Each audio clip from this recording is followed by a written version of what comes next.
प्यारे प्यारे साथ संगत जी, बड़े प्यार से कहिए धन निरंकार जी। साथ संगत जी, आप हमारे चैनल पे नए हैं तो चैनल को सब्सक्राइब जरूर कर लीजिएगा और कमेंट बॉक्स में धन निरंकार जी जरूर लिखिएगा साथ संगत जी, और वीडियो को अंत तक जरूर सुने साथ संगत जी। जीवन में संघर्ष से ही सफलता मिलती है। जो तकलीफ से भागता है वह कभी ऊंचाइयों तक नहीं पहुंचता साथ संगत। आज मैं आपको एक ऐसी कहानी सुनाने जा रहा हूं जो आपको सोचने पर मजबूर कर देगी साथ संगत। तो ध्यान से सुनिए, क्योंकि हो सकता है यह कहानी आपकी जिंदगी बदल दे। एक समय की बात है, एक युवक अपने दादाजी से मिलने गांव आए। दादाजी बहुत बुद्धिमान और अनुभवी व्यक्ति थे साथ संगत। एक दिन उस युवक ने उनसे पूछा, दादाजी मैं जीवन में सफल कैसे बन सकता हूँ? दादाजी मुस्कुराए और बोले, इसका जवाब मैं तुम्हें एक अनोखे तरीके से दूंगा। अगले ही दिन दादाजी उसे एक नर्सरी में ले गए और वहां से 2 छोटे पौधे खरीद लाए।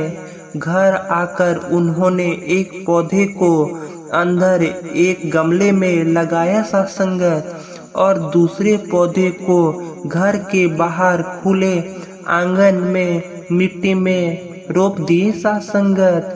फिर दादाजी ने युवक से पूछा, बताओ इनमें से कौन सा पौधा बड़ा और सफल होगा?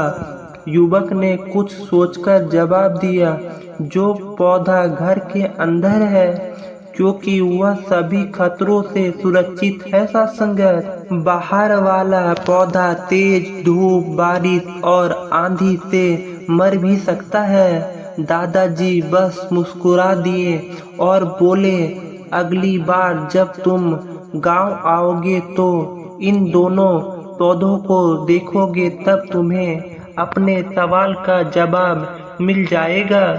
युवक अपनी पढ़ाई में व्यस्त हो गया और 2 साल तक शहर में रहा फिरा। वह एक बार फिर गांव आया और आते ही दादाजी से बोला, दादाजी अब तो आप मुझे मेरी सफलता का रहस्य बता ही दीजिए। दादाजी बोले, आओ पहले तुम्हारे सवाल का जवाब देते हैं। वह उसे लेकर घर के अंदर वाले पौधे के पास गए। युवक ने देखा कि पौधा अब भी छोटा और कमजोर था साथ संगत। उसकी बढ़त रुक गई थी। फिर दादाजी उसे घर के बाहर ले गए, पौधे के पास ले गए। युवक यह देखकर तंग रह गया कि छोटा पौधा अब एक विशाल वृक्ष बन चुका था। उसकी शाखाएं दूर दूर तक फैली थी और वह बेहद मजबूत लग रहा था साथ संगत। अब बताओ, दादाजी मुस्कुराए और बोले, सफल कौन हुआ? युवक ने चकित होकर कहा, बाहर वाला।